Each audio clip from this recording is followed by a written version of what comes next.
मेरे ऑफिस में एक लड़की थी जिसे देखते ही मैं उस पर मोहित हो गया था। उसने मुझे पहली ही नज़र में आकर्षित कर लिया था। मुझे लगता है कि उसकी आंखें, उनकी गहराई और भावभंगिमा ने ही मुझे दीवाना बना दिया था। जब मैंने उसे पहली बार देखा था, तब मैं शादीशुदा था, इसलिए वह मेरे लिए मुमकिन नहीं थी। वह दूसरे विभाग में थी, इसलिए शुरुआत में हमारा संपर्क कभी-कभार हेलो कहने से ज्यादा नहीं होता था। कंपनी में उसका काफी ऊंचा पद था। वह अपनी बेबाकी और स्पष्टवादिता के लिए जानी जाती थी, यहाँ तक कि कंपनी के उच्च अधिकारियों के प्रति भी। इसलिए उसका बहुत सम्मान किया जाता था और कुछ हद तक उससे डरा भी जाता था। 4 साल बाद की बात करें तो मेरा तलाक हो चुका है और हम काम से संबंधित अधिक संपर्क में आने लगते हैं, और मुझे एहसास होता है कि हम शब्दों से परे एक दूसरे को समझते हैं, जो मेरे लिए एक बड़ा आकर्षण है। आखिरकार मैंने हिम्मत जुटाकर उसे डिनर पर बुलाया। उसने हाँ कह दी।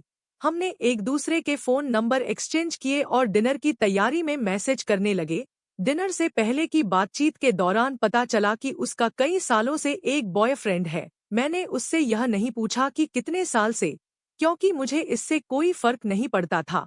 लेकिन जितना मैंने सुना है, उस समय तक लगभग 5 साल हो चुके थे, और वह मेरे साथ डिनर पर सिर्फ एक औपचारिकता के तौर पर जाना चाहती थी। खैर, हम डिनर के लिए निकल पड़े। मैंने एक बेहतरीन रेस्टोरेंट में टेबल बुक करवाई, जो अपने शानदार खाने के लिए मशहूर था। 5 मिनट पहले पहुंचकर मैंने देखा कि वो पहले से ही वहां इंतजार कर रही थी। हम अंदर गए और नदी के किनारे एक टेबल पर बैठ गए, जहां से नज़ारा बेहद खूबसूरत था। हमने वाइन की एक बोतल और कुछ खाना ऑर्डर किया। डिनर के दौरान हमने काम, जिंदगी और दुनिया के बारे में गहरी बातें की, और हम दोनों के चेहरे पर मुस्कान बनी रही। ये जादुई था। एक जो भी कहता, दूसरा उसे दिल से समझता, ठीक वैसे ही जैसे समझना चाहिए। वाइन खत्म करने के बाद और स्वादिष्ट खाने को तो हमने बस थोड़ा सा ही छुआ था।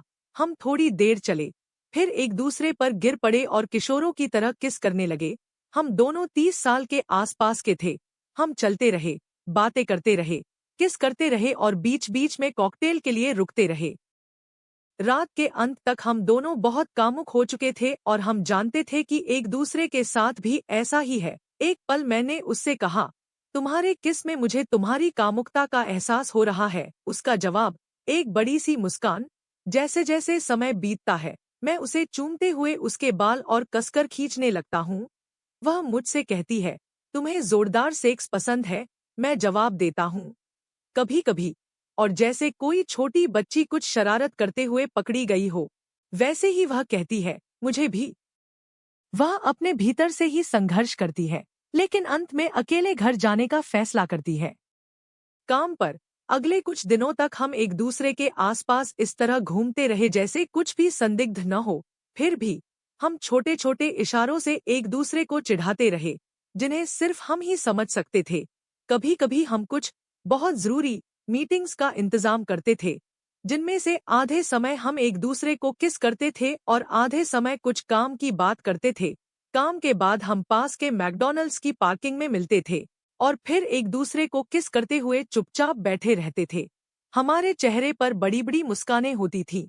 सबका यही मानना था कि हम बिल्कुल किशोरों जैसे थे।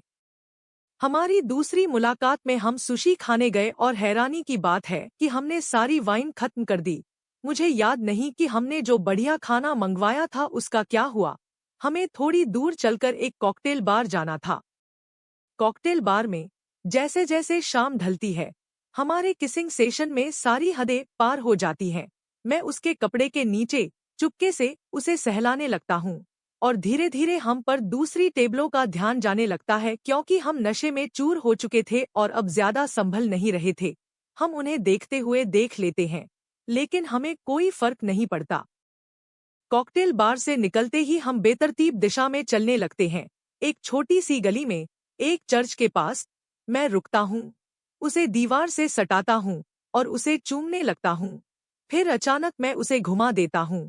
वह मान जाती है और तुरंत अपनी पैंटी नीचे खींच लेती है। मैं सदमे में अपनी जिप खोलकर कंडोम पहनने की कोशिश करता हूँ, मानो कोई श्राप हो। कंडोम खुलता ही नहीं और घबराहट में मुझसे गिर जाता है। वह देख लेती है वापस मुड़ती है, घुटनों के बल बैठ जाती है और मुझे ब्लो जॉब देने लगती है। वह मुझे तुरंत फिर से उत्तेजित कर देती है। मैं उसे फिर से घुमाता हूँ और पीछे से उसे चाटता हूँ ताकि उसे भी वैसा ही आनंद मिले और अंदर जाना आसान हो जाए। मैं अंदर जाने में कामयाब हो जाता हूँ, लेकिन 5 सेकंड बाद ही हमें लोगों के आने की आवाज सुनाई देती है। जैसे ही वे कोने से मुड़े, मैंने किसी तरह अपनी जिप बंद कर ली और उसने भी अपनी ड्रेस नीचे खींचकर अपने पर्स से अपनी पैंटी निकाल ली। वहां से गुजर रहे लोगों ने हमें जाते हुए देखा और उनकी मुस्कान से उन्हें समझ आ गया कि क्या हो रहा था। हम विपरीत दिशा में तब तक चलते रहते हैं जब तक हमें कोई ऐसी जगह नहीं मिल जाती जहां हम उबर का इंतजार कर सकें। जैसे ही हम कार में बैठकर मेरे फ्लैट की ओर चलने लगे, उसने मेरा हाथ पकड़ लिया और अपने पैर फैलाकर, पैंट अभी भी उसके पर्स में थी, मुझे उसे उंगलियों से सहलाने लगी।